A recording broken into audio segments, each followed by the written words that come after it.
ہماری خوش قسمتی ہے مولانا کہ آپ نے یہاں آنے کی درخواست قبول فرمائی۔ آپ کی 12 کتابیں اس وقت بھی میری میز پر موجود ہیں اور میں نے ان سے اس کیس میں بہت رہنمائی لی ہے۔ یہ فرمائیے کہ شرعی نقطہ نظر سے کیا ایک مسلمان لڑکی کا غیر مذہب میں نکاح جائز ہے؟ اہل کتاب میں جائز تو ہے، لیکن ایسا نہ ہو تو بہتر ہے۔ وضاحت فرمائیے گا۔ ناپسندیدہ ہے خدا کی نظر میں، لیکن ناپسندیدہ تو شراب پینا بھی ہے، جھوٹ بولنا بھی ہے۔ ہم شرابیوں کو یا جھوٹوں کو اسلام سے خارج تو نہیں کر دیتے۔ اس بچی کے بیان کی جو نقل آپ نے مجھے عنایت کی تھی، میں نے اسے بہت غور سے پڑھا ہے۔ اس کیس میں تو جائز ناجائز کا سوال ہی پیدا نہیں ہوتا، کیونکہ یہ لڑکی تو مسلمان ہی نہیں ہے۔ کیا فرما رہے ہیں مولانا آپ؟ اس کے باپ کا نام حسین شاہ ہے، سید ہیں۔ بس کیا صرف نام مسلمانوں والا ہونا کافی ہے؟ عیسائیوں کے ملک میں پیدا ہوئی، عیسائی عورتوں نے اس کی تربیت کی، نام عیسائیوں والا رکھا گیا۔ باپ نے بغیر شادی کے اسے مائیں لا کے دی، اور آپ اس پر یہ الزام لگا رہے ہیں کہ یہ غیر اسلامی کام کر رہی ہے۔ سبحان اللہ! یہ تو ویسا ہوا کہ کسی کے ڈاکٹر بننے سے پہلے آپ اس پر اعتراض کریں کہ اسے آپریشن کرنا نہیں آتا۔ تو آپ کے خیال میں قصوروار کون ہے؟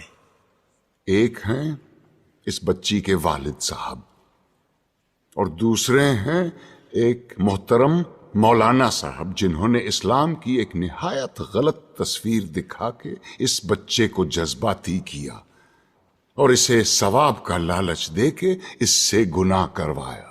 گویا آپ یہ کہہ رہے ہیں کہ ایک باپ اپنی بیٹی کی شادی اپنی مرضی سے نہیں کر سکتا؟ صرف اپنی مرضی سے ہرگز نہیں۔ اور اسلام ایک لڑکی کو اپنی مرضی سے شادی کرنے کی اجازت دیتا ہے؟ اجازت؟ حق ہے اس کا، پیدائشی حق۔ حدیث کی کتاب کھول کے دیکھیے، ناسائی والیوم 2 چیپٹر کتاب النکاح ورق نمبر 403۔ نبی کریم صلی اللہ علیہ وسلم کے پاس ایک عورت آئی، کہنے لگی یا رسول اللہ، میرے والد نے مجھ سے پوچھے بغیر میری شادی کرا دی تھی، مجھے اپنا خاوند پسند نہیں ہے، میں کیا کروں؟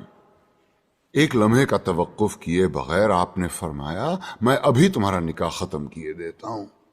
وہ بولی بس رسول اللہ، مجھے طلاق نہیں چاہیے، میں صرف اپنا حق معلوم کرنا چاہتی تھی۔ حدیث کی دوسری کتاب کھولیے، بخاری شریف والیوم 3 چیپٹر کتاب النکاح ورق نمبر 94۔ خنسا بنت خزام کہتی ہیں میرے والد نے مجھ سے پوچھے بغیر میری شادی کرا دی تھی، مجھے خاوند پسند نہیں تھا، میں رسول اللہ کے پاس گئی، انہوں نے فوراً وہ نکاح منسوخ کروا دیا۔ لیکن مولانا آپ یہ کیوں اپریشیٹ نہیں کر رہے ہیں کہ حسین شاہ نے کس مقصد کے تحت اپنی بیٹی کی شادی کی تھی؟ اور مولانا طاہری نے تو سرمد کو، جو کہ ایک ناچنے گانے والا، جینز پہننے والا مغرب زدہ نوجوان تھا، اسے اسلامی حلیے میں ڈھال کر ایک عاشق رسول بنا دیا۔ حلیہ؟ اسلامی حلیہ اور گانا بجانا یعنی موسیقی، دونوں بہت اہم موضوع چھیڑ دیے ہیں آپ نے۔ پہلے آئیے موسیقی کی طرف۔ دلائل کا ایک انبار ہے میرے پاس موسیقی کے حق میں، لیکن میں صرف ایک دلیل دینا چاہتا ہوں جس کے بعد دوسری کوئی دلیل ہو ہی نہیں سکتی۔ آپ یہ بتائیے کہ آج تک دنیا میں پیغمبر کتنے اتارے گئے؟ جی 1,24,000۔ اور ان 1,24,000 میں سے کتابیں کتنوں پہ نازل ہوئیں؟ جی صرف 4 پر۔ گویا یہ تو طے ہو گیا کہ یہ 4 باقی 1,23,996 پیغمبروں سے زیادہ برگزیدہ ہیں۔ بے شک۔ ان چاروں کو اللہ نے معجزے عطا کیے. حضور کا سب سے بڑا معجزہ قرآن شریف. موسیٰ کو اس قابل بنایا کہ وہ لاٹھی سے دریا کے 2 ٹکڑے کر دے. عیسیٰ کو یہ طاقت دی کہ وہ مردے کو دوبارہ زندہ کر دے. اور داؤد کو کیا دیا؟ موسیقی. ایسی سریلی آواز اور راگوں اور سازوں پر اتنا عبور کہ سر لگائیں تو پہاڑ ساتھ گانے لگے. دنیا جہان کے پرندے مدہوش ہو کے آواز کی جانب کھنچے چلے آئیں. زبور اٹھا کے دیکھیے، یہ تک لکھا ہے کہ کن راگوں سے اور کن سازوں پہ گا کے حضرت داؤد الصلاۃ السلام نے خدا کی حمد و ثنا کی. کیا یہ ممکن ہے کہ خداوند کریم اپنی تعریف سننے کے لیے ایک حرام چیز کا انتخاب کرے اور اپنے ایک برگزیدہ پیغمبر کو حرام چیز معجزے میں دے؟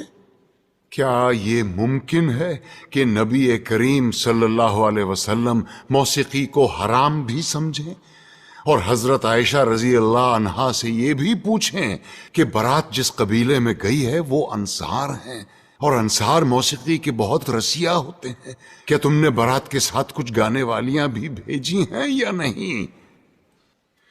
کیا یہ ممکن ہے کہ وہ موسیقی کو حرام بھی سمجھیں اور ابو موسیٰ اشعری کی قرت سے خوش ہو کر اس سے یہ بھی کہیں کہ لگتا ہے تمہارے گلے میں تو داؤد کا ساز رکھ دیا گیا ہو؟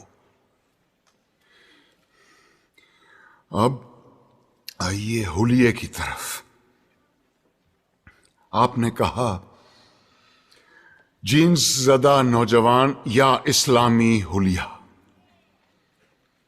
افسوس، صد افسوس، ہم نے معاشرت اور مذہب کو آپس میں کیسا گڈ مڈ کر دیا ہے. لباس کا تعلق معاشرت سے ہے، مذہب سے بالکل نہیں.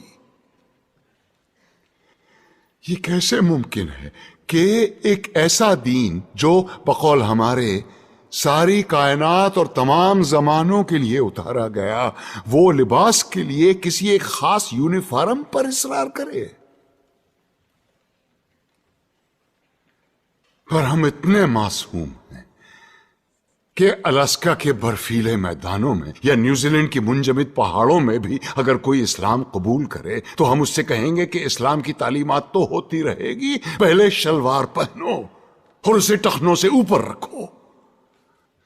اور یہی رویہ ہمارا داڑھی کے سلسلے میں بھی ہے.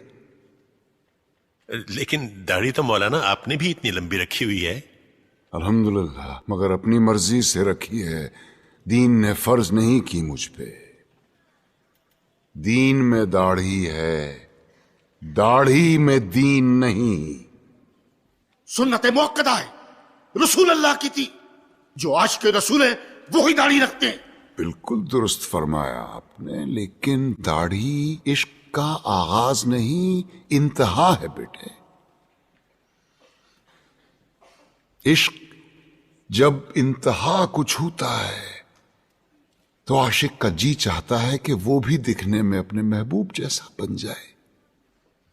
کیا خوب کہا ہے کسی پنجابی صوفی شاعر نے، سیونی مینو رانجھا آکھو ہیر نہ آکھو کوئی. کہیں ہم غلطی تو نہیں کر رہے ہیں کہ عاشق کا پہلا قدم عشق کی آخری سیڑھی پہ رکھوا رہے ہیں؟ کیا وجہ ہے بیٹے کہ اتنے لمبی لمبی داڑھیوں والے 3-3 4-4 حج کیے ہوئے حاجی صاحبان اسمگلنگ کرتے یا جھوٹ بولتے عام نظر آتے ہیں؟ وجہ یہ ہے کہ مجھ جیسے ناسمجھ عالم سارا زور داڑھی رکھنے اور شلوار پہننے پر ہی دیتے ہیں.